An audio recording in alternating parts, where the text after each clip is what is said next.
Recorded live at 4ZZZ Studios Brisbane on 102.1 FM. And broadcast across Australia on the Community Radio Network. You're listening to Z Games. With 10 years experience and over 500 episodes, Z Games brings you the best in gaming news, reviews, community and culture. Want to reach out? Message us on Facebook at ZEDGamesAU. Hey. It's Z Games. Amazing. We Aren't just you had excited? a mini staring Just like contest. We're all about gaming here, so Yeah. we kick off the night with staring contests. Incredible. I'm Maylee, I'm Elliott. and this is Z Games. Incredible. I'm amazed. This Yeah. is going to be so much fun. Thank you. I'm a professional Z Games. Yeah.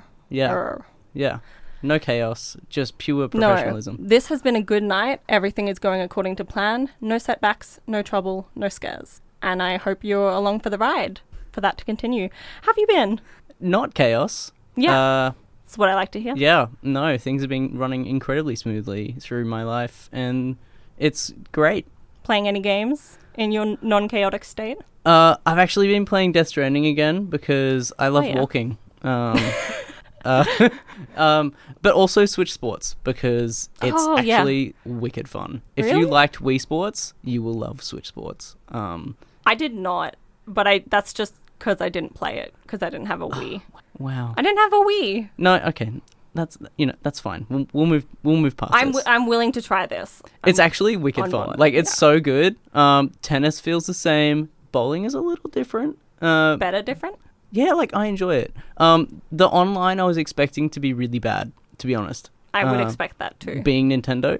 But I have experienced no faults, so it's cool. Highly recommend. Well, I will check it out. My friend has it, so I'll just invade him. Good plan. Not him, his house. Anyway, I'm going to play the news before I say something else I'll regret. Let's go. This week in gaming news. TikTok influencer raises US $8 million for confusing NFT landlord scheme.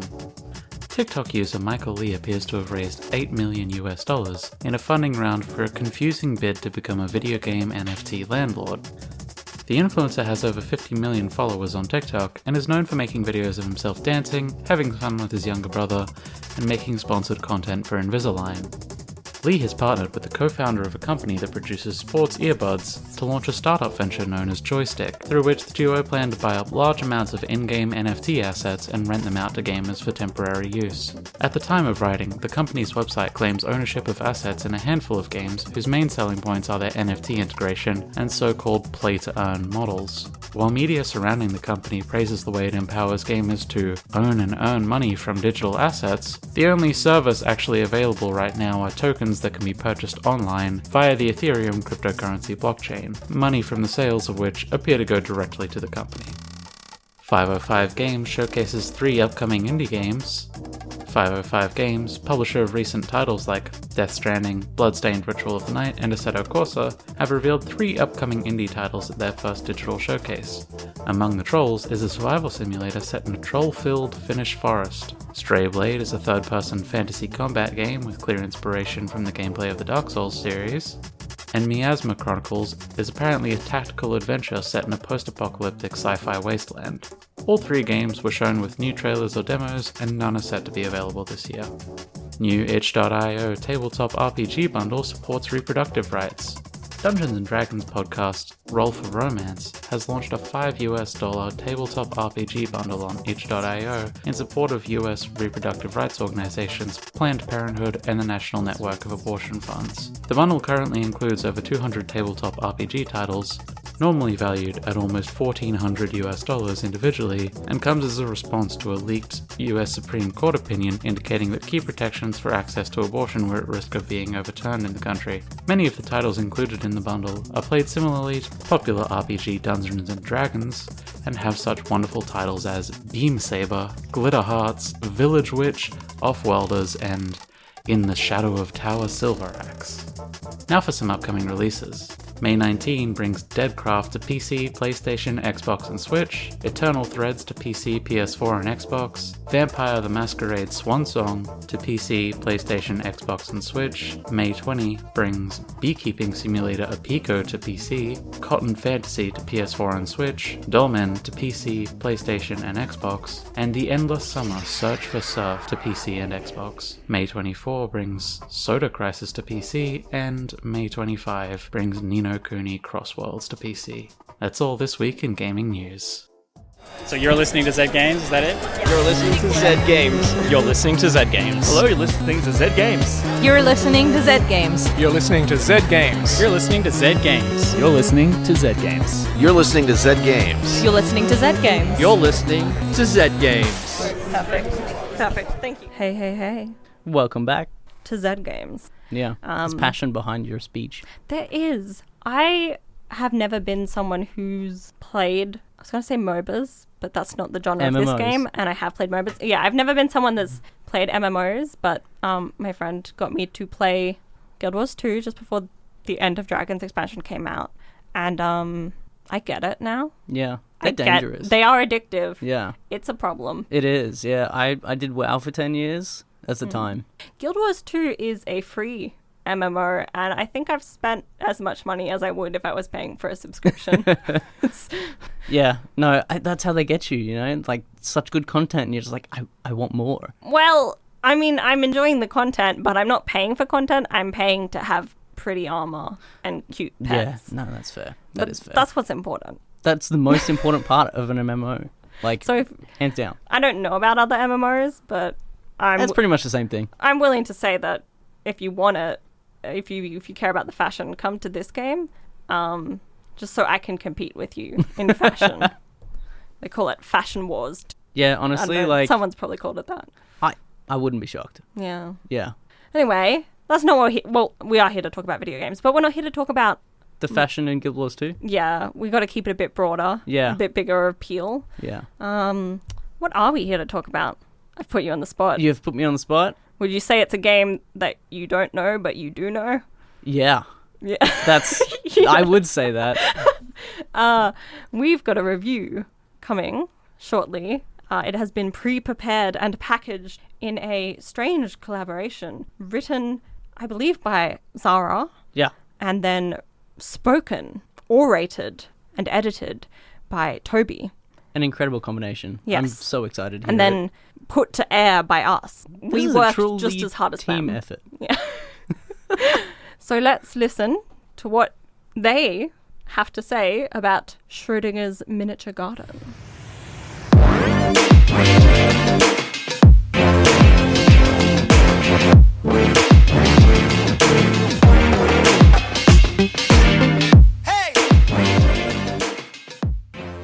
In Schrodinger's miniature garden, you are a cat. Specifically, a very tiny little cat. And you're hungry. You're always hungry. You crave. You yearn. All you dream about is a tin of canned cat food. Shiny in the light, sparkling with a promise of smelly deliciousness. You can see it. You can almost taste it. Already you can hear the distinctive snap of the metal tab being used to peel back the top, revealing the treasure within.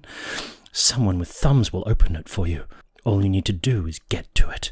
What a shame that you have to navigate a weird garden that exists in the abyss with an incomplete path.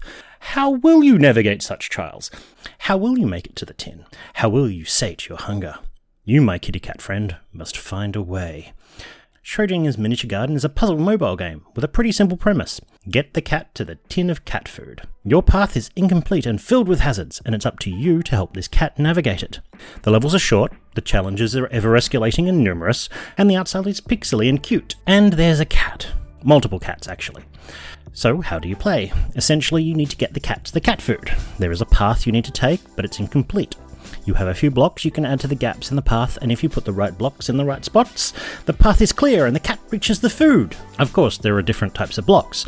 You'll be introduced to stair blocks, turn blocks, where if your cat steps on them, the cat will turn and continue walking in the direction the block is facing, which will allow for the cat to navigate corners.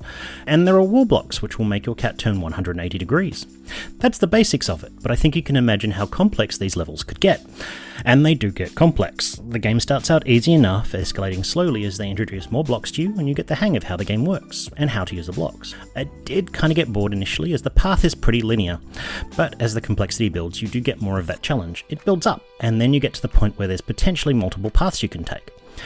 And that's where the thinking cap needs to come on. Some solutions are more efficient than others, and the shortest part to the cat food is rewarded with higher experience points. So, you may become motivated to return to past levels and find a more efficient solution, or you may want to spend more time on a level to find that 3-star solution, or you may just be content to just get the cat food at all. If I do have one complaint, it would be the block placing system. It's a bit fiddly, especially on a phone, but I did get used to it after a little while. I did misplace a few blocks at times, but it wasn't enough to ruin the game for me. It was just a bit annoying. One of the things I enjoyed as well was even though there are many levels, it doesn't feel repetitive, especially when they introduce a new block. It's a game that builds up complexity well. I do like the little details of this game. The cat's ears twitching while you work at the solution, little tail swishing while the cat walks, the fact that you must be careful of opening boxes. Because of the law of if I fit, I sit. And the cat has these gigantic empty-brained eyes. I am absolutely in love with it. I just think it's so cute with its 1,000-mile stare. And of course you can unlock new cats. All are their own kind of adorable. The music is pretty chill, and the block placing sounds, with the gentle clicks and dings of things being moved around, and the little wee-wop sound of the cat jumping, just adds to the charm of this game. But as I usually played this game on the bus or while studying, it was also important that I could tune it out, which I often did. There's enough charm in the visual details that I didn't lose anything when the music was turned off. I have been on a bit of a mobile game kick.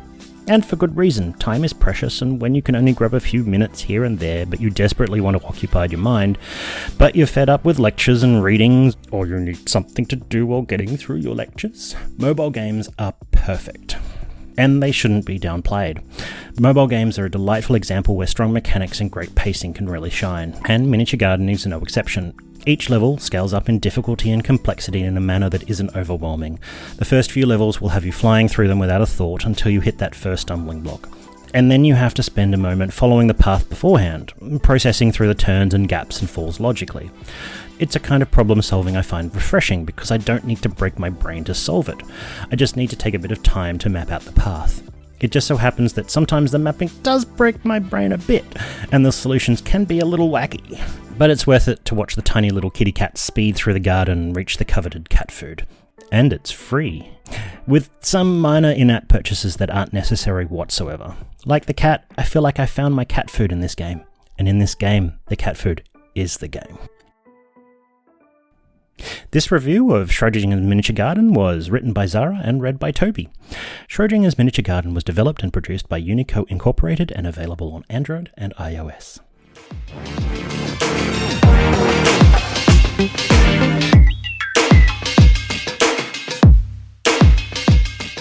Meow.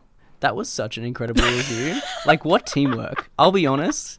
Tobi, incredible. You didn't follow my lead. Sorry. Meow. Thank you. Thank you. I got caught up. I was thinking about, like, what Tobi had done. No, I and what Zahra loved had the done. energy. Like, what a time. Amazing wordsmithing and amazing orating. What a duo. Yeah. I stopped into your lovely ears, listeners, mostly because I wanted to meow. And I ruined it. I'm sorry. No, it's like, well, no. Like, I think the juxtaposition between our reactions was actually maybe made it better. But I also wanted to connect that review, which I enjoyed, and I think I'm going to check out. Yeah, I am allergic to cats, so my life is full of pain. That is so sad. Yeah, so I'm really excited to play this because I love cat energy, and I think that'd be really fun to, like, get the cat their food. Yeah. Yeah. I am just going to quickly say, I absolutely love unpacking, and I love the soundtrack. Yeah, me too. I really love it. I especially love it because it's, like, local. Yeah, gotta support them local devs. We want our local community, or just, like, the Australian community, to grow and big and strong. Yeah. But especially the local community. Don't tell non-local people if they're listening. We love all of our states equally. Everyone. Yeah, but, like, especially. But everyone. Everyone equally. Wink. So, we're doing everything in a bit of a mix match order tonight. I hope you like that. We're trying it out. Yeah, I feel like it's new, it's fresh, it's funky. So we have another review to go to shortly from Paul, and I'm very excited to share with you all, but I've just noticed something in this room that I feel like I want to share with everyone. Someone has come and put googly eyes on the clock in this room, and it made me smile, and I know you can't see it, dear listeners, but I hope it makes you smile too, because it's just a big googly-eyed clock. It's adorable. It kind of reminds me of a frog. Yes, with a very big mouth. Yeah. It's ready to eat time. That sounds like an eldritch horror. All right, so now that I've shared that with you, let's get into the review.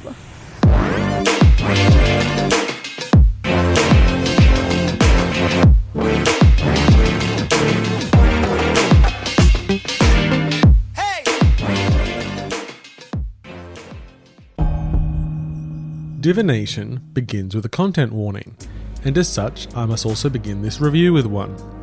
The game contains themes of self-harm and suicide, and while I won't be delving too deeply into that, I will describe the premise, and they're not joking. In fact, I'm going to take a detour to another paragraph before returning. Divination is a stylish sci-fi visual novel with a neon noir flair, where you play an oracle, whose actual nature is somewhat unclear, but in the most literal sense, you are a pair of robot hands that tell people their future by arranging runes. The writing is concise and quickly paced, so you're thrown into the story with very little delay. So back to the story. You remember I warned that it had themes of suicide. I don't think I've read the words so many times in such a short period. Basically, an AI that runs the world commits suicide, which starts a mass wave of the act by followers, but also acting like a virus. There's a lot of it. It doesn't go into specifics really, but there are a few instances of it being depicted in cutscenes. So be warned. The people you'll be divining the future of in the story are associated with the fallout from this main event in one way or another, and by telling their future, you are in effect shaping what their future will be. A client will enter, you can chat to them, and then you read the runes. I really like the rune interface. You'll be given a few symbols, and the order you combine them with will result in your reading. For a fictional example, say you're given a stove, a pot, and popcorn. If you put the stove down, then the popcorn, and then the pot, you might get a giant burning mass of popcorn with the pot just sitting on top.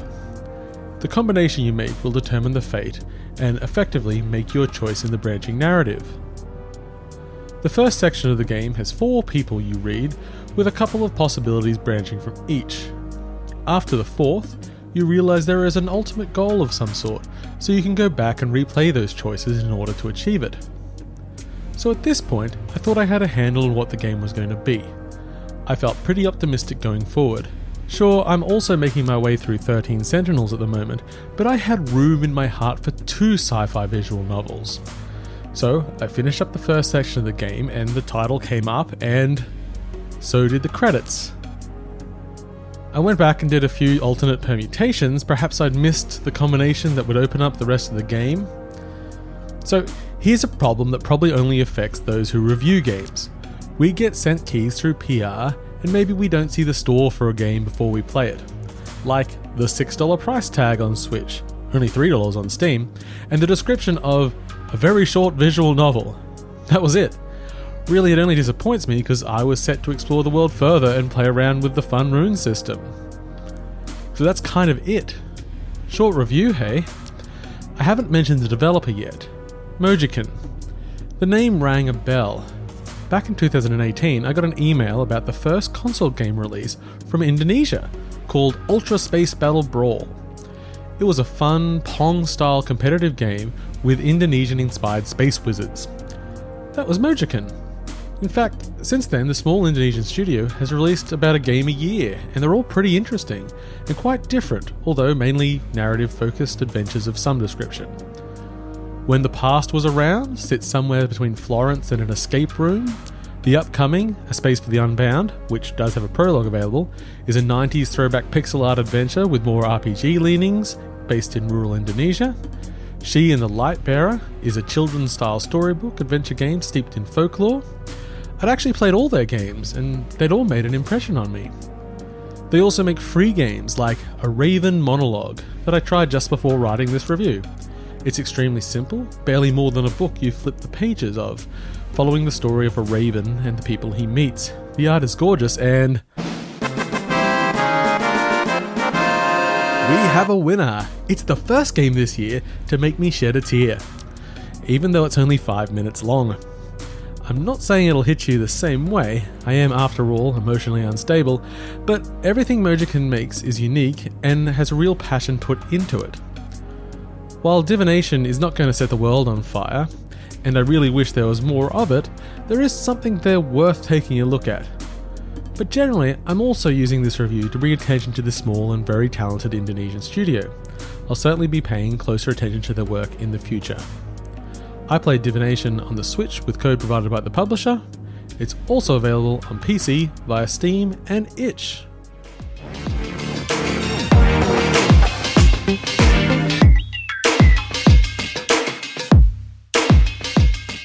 Hey. Welcome back to Z Games. We were racing there. I won. You did. Second best, yet again. Yeah. That's all right. Well, I am really intrigued. Paul, you have intrigued me primarily about not the game the review was about, although I am interested to try that. And I don't like a game that I'm left wanting more of, but I do like a game that's nice and short and fun to consume, especially with my new MMO problem. Your addiction. But you mentioned a game called Raven Monologue, and you said that it made you cry in 5 minutes. And I am a bit of a crybaby. I will cry pretty easily in consuming media, film or TV or video games.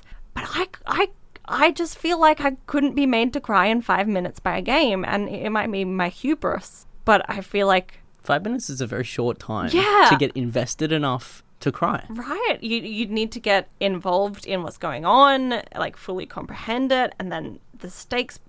I'm going to give it a go because I want to see. Yeah. Is Paul a bigger crybaby than me? I would have doubted it before tonight, but now I'm not so sure. Yeah. I'm interested to hear. Like, I want to know. I will report back. Please do. I actually really like the idea of the concept behind Divination. Like, with the runes and stuff. Even just hearing about it, hearing that it was so short, I'm just like, wow, why I want more. Like, I haven't even played it yet. Maybe if we all go and play it, give them some love, they'll see that people are really into the idea. Yeah. Make a sequel. And that'd then be release like 20 games over the next 20 years, all following up little segments of this mechanic. It's like an episodic over 20 years. Yeah. Hitmen did it. Like, why can't they? Why not? Anyway, we're going all sorts of places tonight, but that's good. That's what we're here to do. We're here to talk words that I can't say on the radio about. Well, no, I can say it. We're here to talk about. What? No, we are talking. I lost the sense of my Your sentence. thought, the train of thought. I just It's enjoy choo-chooing talking along. to you guys about video games. That's what's important. But not the only thing that's important. What else is important is hey. We're at Z Games again. We're And still here. It's so late.